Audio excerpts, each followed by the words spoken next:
So did your dad kind of explain everything to you? He said something about shooting up a school. Did you say something about school shooting? Never. I just told him, I don't know what. Maybe they misheard somebody else. I would never say I would threaten up to shoot school. You never ever said. No, I swear. Do you use Discord? Discord? Yes, sir. I used to. I don't have it. When's the last time you used it? Like a few months ago. Really? Was it at Traditions or was it here? No, it was at Traditions because in that Discord account that I had deleted it Before you moved here? Yeah, because I think it got it been password pulled or something. Like I had clicked on a link and somebody had. Have you heard anybody on Discord when you were using it say something like that? You remember? Like at that time? Yeah. I don't think so. I don't think I ever had anybody that. Never. And I mean, I'm not trying to get anybody hemmed up, but like this is some serious stuff. Yeah, I know. Oh, he knows how serious it is. Trust me. Because I'd hate to. You know, my boss was even like, I don't know how old this information is, and if you want to wait till Monday to follow up. And I was like, nah, I'd rather do it now because. So would we. Because God forbid something happened and I didn't do my job, I'd feel pretty bad about that. So I just want to make sure you understand that if something like that happens or you hear something like that, report it. Yeah. Tell your dad, tell teacher. Like I told him, I would promise I would never say something like So you haven't used Discord in a few months, Oh, no, and you're saying you didn't say anything like that. No, the only thing I have is TikTok, but I just go around there and watch videos. Okay.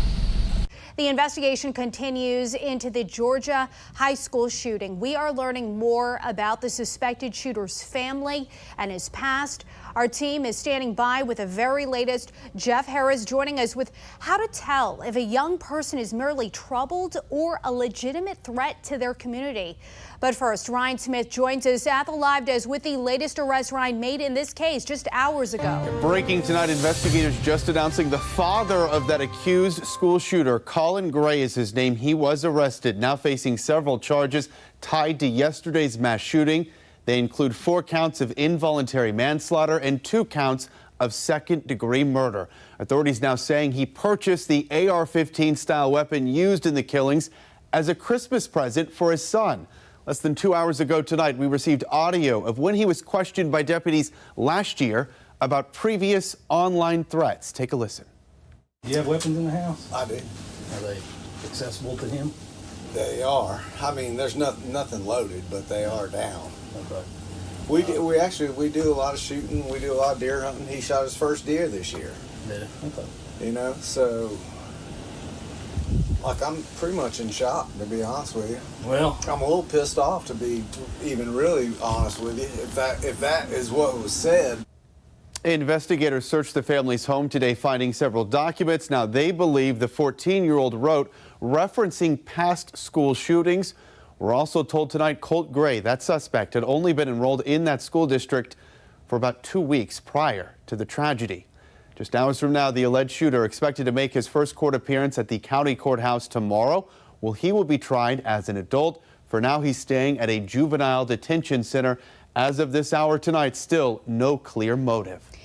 Colt Gray, the father of the accused Georgia school shooter, Colt Gray, is being charged for his alleged involvement in the heinous crime and could face up to 180 years in prison. This echoing a similar situation where the parents of Michigan school shooter Ethan Crumbley were sentenced to 10 to 15 years in prison for their role in the shooting that killed 4 students. Joining us now to discuss is criminal defense attorney and founder of the Illinois-based firm Greenberg Trial Lawyers, Steve Greenberg. It's great to see you again, Steve. So details of this case, they're limited, but do you agree with the charges being brought against Colt Gray? What ultimately do prosecutors have to prove? You know, we don't know all the facts here. We know that there were some problems with his son. There were some red flags. We know that he got a weapon for his son apparently after those red flags were there. So it's a question of where you want to draw the line in parental responsibility. And without knowing what was there, you know, was his son saying, I'm going to go out and I'm going to do some harm to some people, and then the father bought a gun for him? Maybe you've got more liability there, sort of more criminal liability in that situation than if the son was just saying, hey, there's people I don't like, you know, I'm going to go beat them up.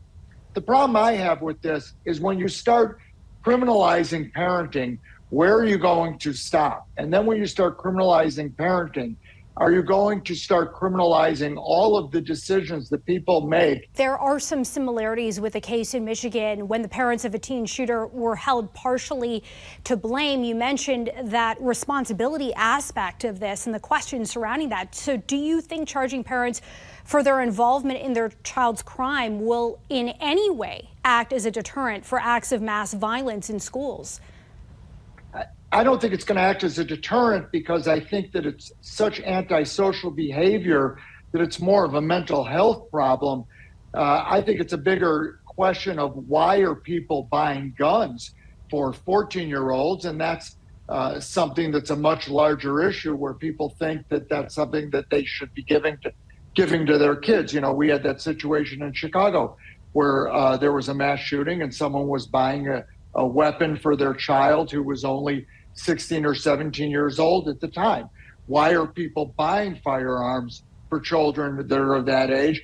We don't let kids do a lot of other things at that age. Why do we feel that they can have weapons like this? So I think it's a bigger issue. Anytime you've got a mass shooting, it's not really something that you're going to be able to stop, because the reason people commit crimes like these are far more deep-seated than just a normal crime, than just a normal robbery. There are always bigger mental health and social issues. If you look at the people who commit these crimes. Mental health is certainly such a huge issue in this country and something that always comes up. Criminal defense attorney Steve Greenberg, thank you for joining us tonight on the National Desk. And tonight the nation continues to grieve with a Georgia community shaken by a deadly school shooting. Ryan Smith is at the live desk with how the district, Ryan, is coping with the unspeakable tragedy. Yes, certainly a tough day they will never forget. There will be no Friday night lights at Appalachia High School in Winder, Georgia this week. Their football game now canceled as that community mourns the 4 lives taken during Wednesday's deadly shooting there. Steady stream of community members in Winder visiting what is now a solemn place, paying their respects throughout the day today to the 4 lives lost. 14-year-old Mason Schermerhorn, Christian Angelo, also just 14 years old, and the 2 teachers in that school, Christina Ermy, were told she was celebrating a recent birthday when she was shot and killed, and that assistant football coach Richard Aspinwall. Now, surviving students sharing stories of bravery today. Coach Aspinwall on the ground, shot by the classroom doorway, we are told. He tried to actually crawl back to his students in what they are calling a final effort to protect them. And tonight we're learning about the 2 school resource officers on campus who helped take down the accused shooter and take him into custody. They are Tanner Good and Brandon King. You see their pictures on your screen here. Both officers there have extensive backgrounds in school threat training. They have nearly 2,000 hours of law enforcement training combined, county and state law enforcement praising their swift actions on that high school campus.